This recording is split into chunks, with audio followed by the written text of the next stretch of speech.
Here's your Pinpoint Weather 12 forecast.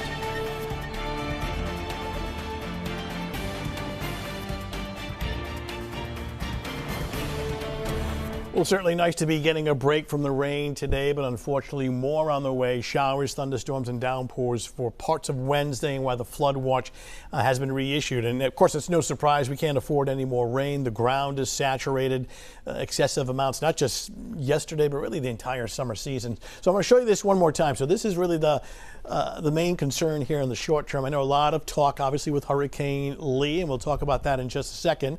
But the flood watch for tomorrow as another round of some downpours and thunderstorms on the way. In the meantime, quiet mix of clouds and sunshine in Lincoln, warm and humid, upper 70s now to around 80. Looking at upper 70s in most spots, though. Cumberland's at 82, Taunton at 82, and New Bedford checking in with a temperature at 80.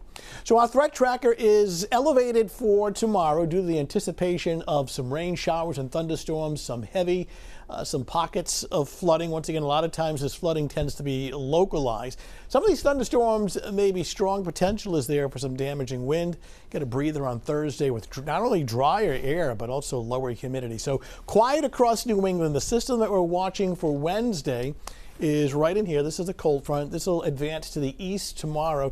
Now, with the showers and thunderstorms, when we take a look at the risk of any thunderstorms being potentially severe, this little area of olive green right in here, that's a marginal risk.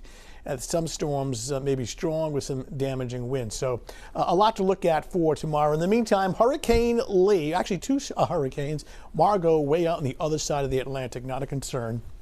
This is Lee. It's a kind of a black and white high-resolution satellite photo. East Coast is right in here. Category 3 storm strength has not changed. It's still holding on to winds of 115.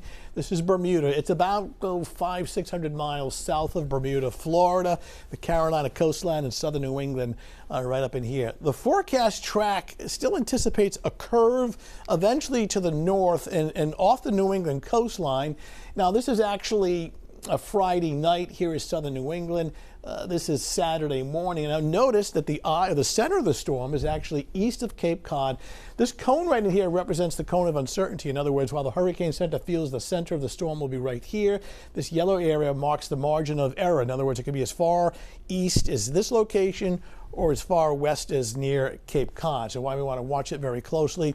And then Saturday evening, Saturday night, moving up into the Canadian Maritimes. If this track holds, obviously that's better news for us, but still could get grazed with at least some rain and wind, especially out towards eastern Massachusetts and the Cape. Wouldn't be hurricane force winds, but it would be some rain and some wind. Now, while this is the official forecast track from the National Hurricane Center, other computer models, each white line represents a forecast track.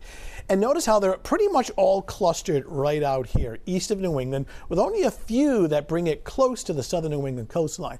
All the more reason why we want to watch things closely to see if this track pans a little closer to the coastline. One thing is for sure. Set this into motion. Big waves starting late week, and especially by Friday and into Saturday. Rip currents, surf, large surf, dangerous rip currents.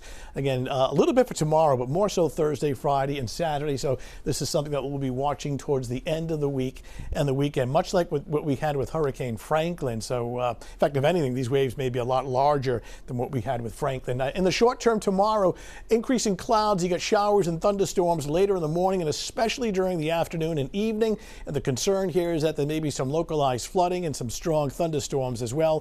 7-day forecast shows both Thursday and Friday are relatively quiet, then all eyes on essentially Friday night and Saturday. If this track holds just offshore, we get grazed with some rain and wind, but certainly stay tuned. One thing's for sure, some big waves along our coastline towards the end of the week.